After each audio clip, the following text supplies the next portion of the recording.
What I want to talk to you now about is how are you going to organize all your school's paperwork.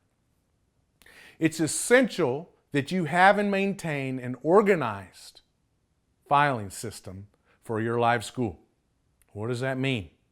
That means you must keep historical records of each intake of students that you have.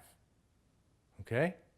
Students qualifying for South Africa Theological Seminary credits may need verification from them. If you do not have your records in order and cannot access quickly any student that you've ever had in your school's records to provide verification that indeed they did meet the qualifications for live school certification, you will probably have a very upset student on your hands. Okay? You may not always be the lead facilitator. The Lord may change your assignment. So let me ask you, who are you grooming? Who are you mentoring to take your place? Each one of us should be mentoring somebody else to take our place. Paul worked himself out of a job. Jesus worked himself out of a job. Amen. Who are you grooming? Don't leave your school records a mess when you leave.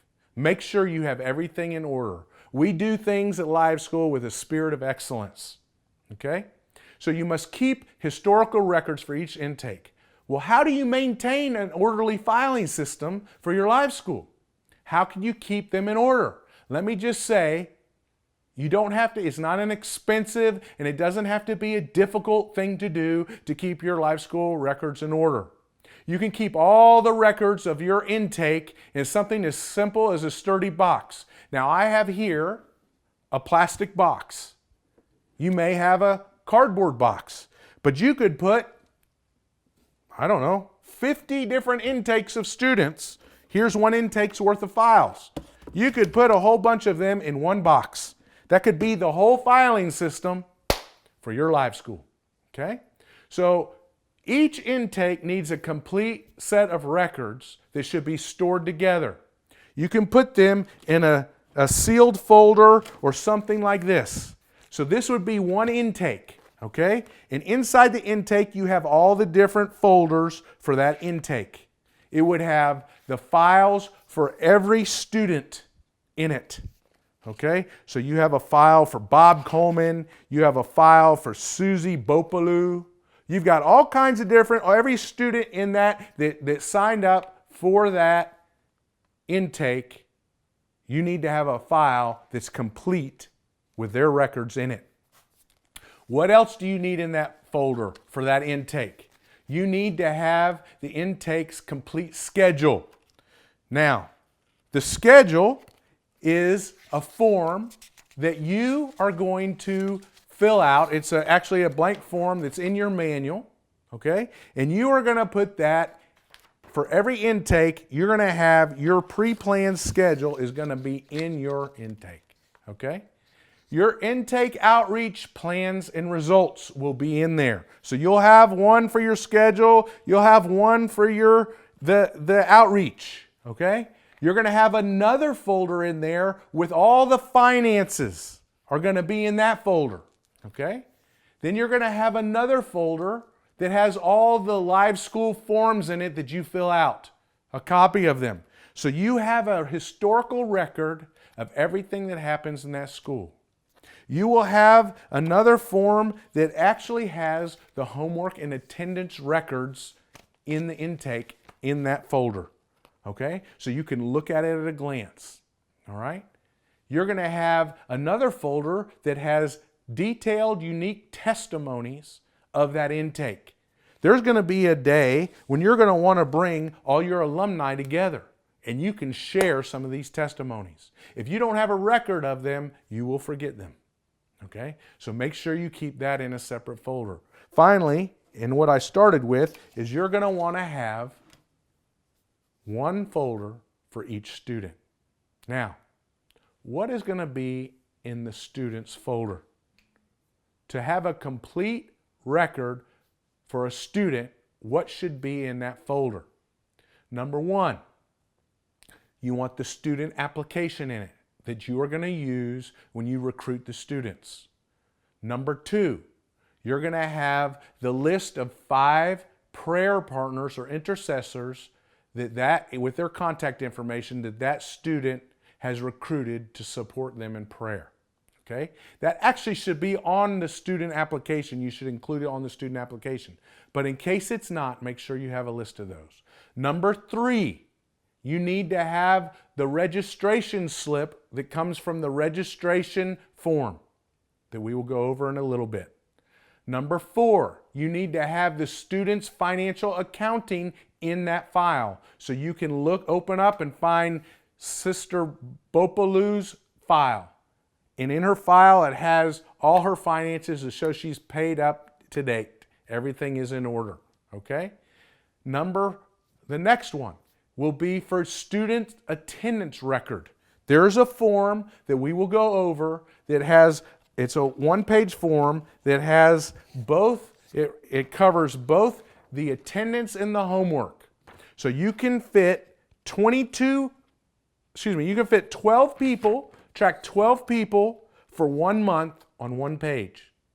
So at the end of the day, at the end of the course, you will be able to tally up what their homework and what their attendance records are so that you can fill out the certification form. Okay? So the next thing that you will need in that folder for the student will be their homework assignment record, which I discussed, and then finally the student's evaluation, which is on the certificate request form that when you apply for Live School certification. We will go over all those forms shortly. Okay? So the requirements to meet before receiving your Live School unit. This is what I want to talk to you about now. What do you have to have in place before your coordinator is going to issue you your Live School unit?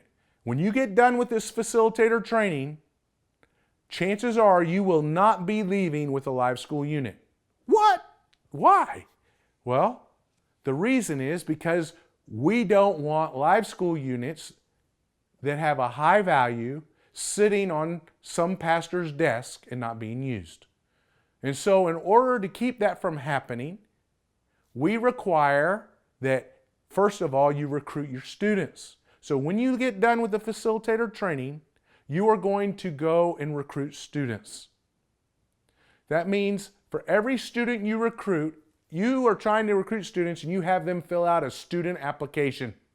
That student application you are going to take and compile. You may interview each one of those. Then you may take them and interview them with your pastor or bring those applications to your pastor or some committee that you make, a selection committee, and pray over those students, those applicants, And then you're going to select which students you want in the school.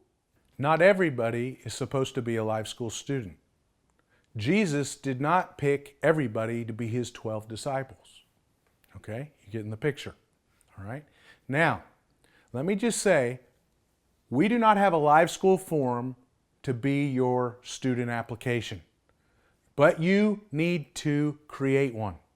There is a sample once you get your Live School unit on the CD disc or the flash drive. It's a very detailed application.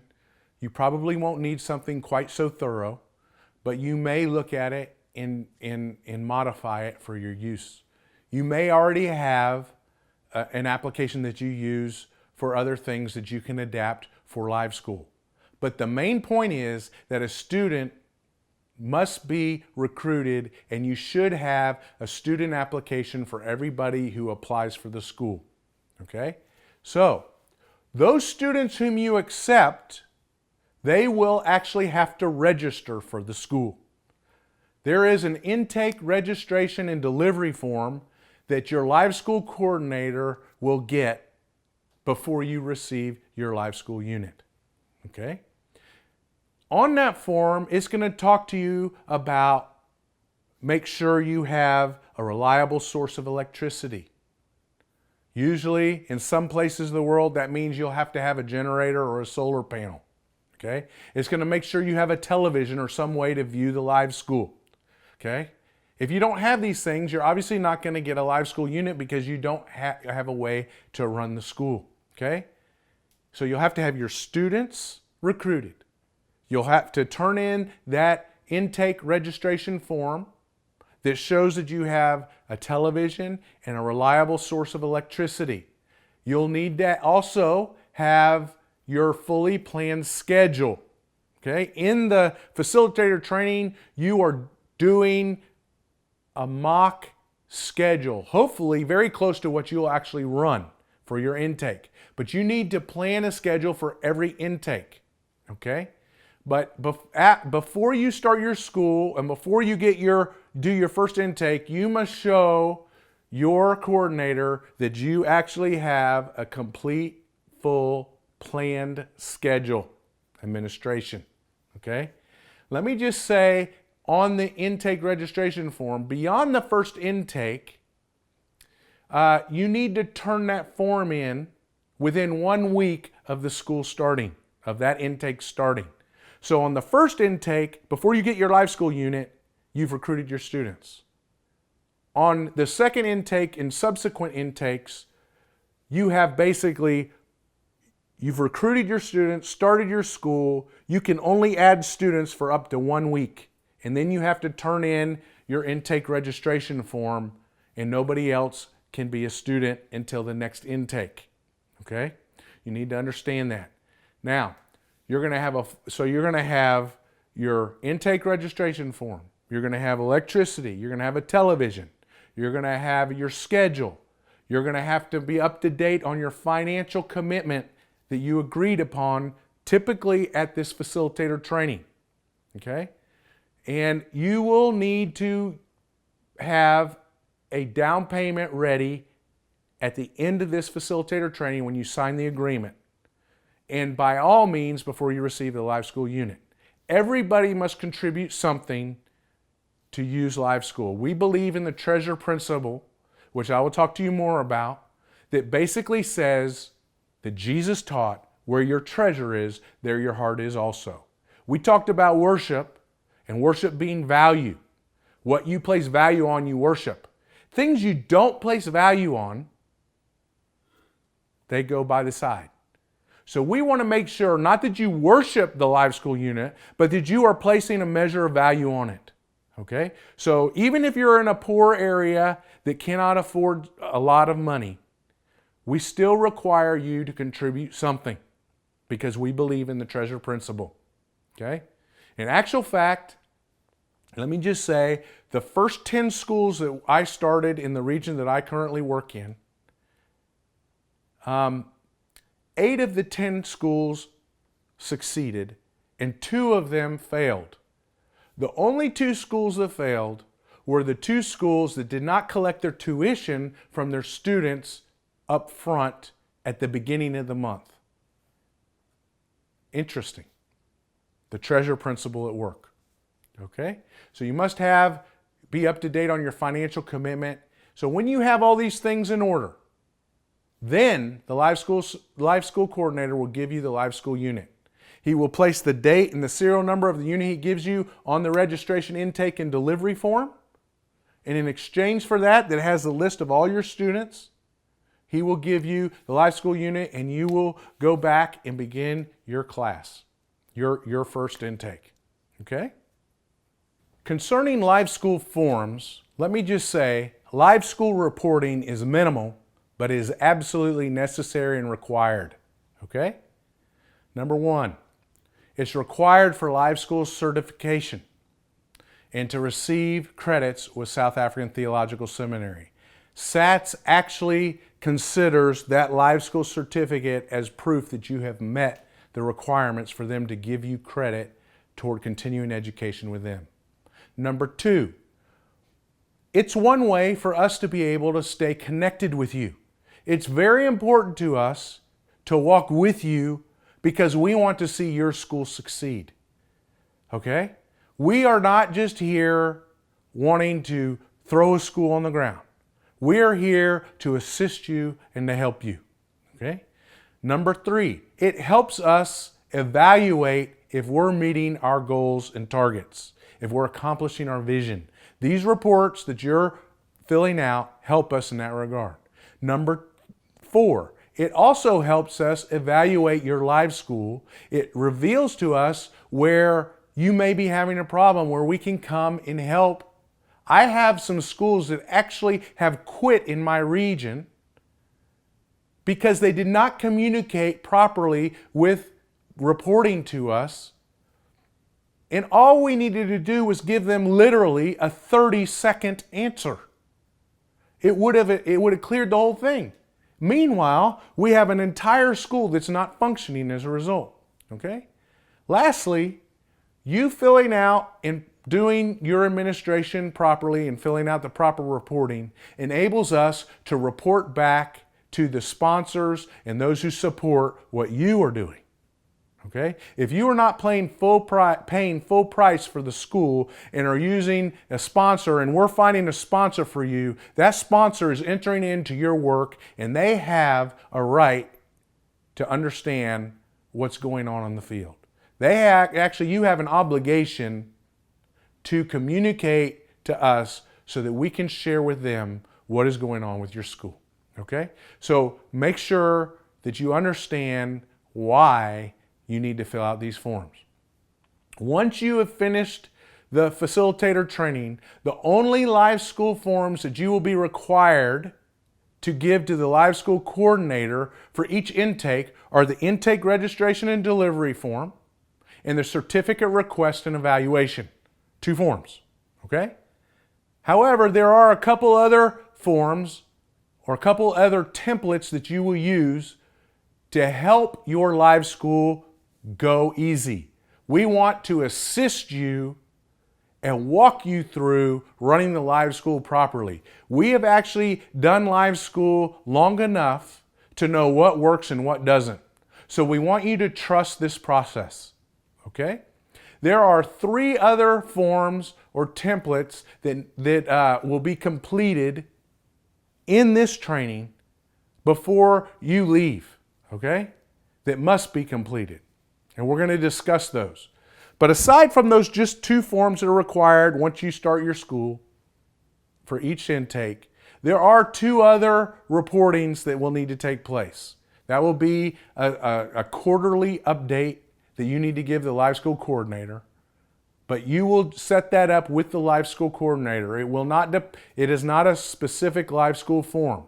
However, there are certain things that we will want you to be able to give to the live school coordinator so he can understand what's going on with your school. We will go over that. And the next thing is that you will also have the student application for your students, which I already talked about.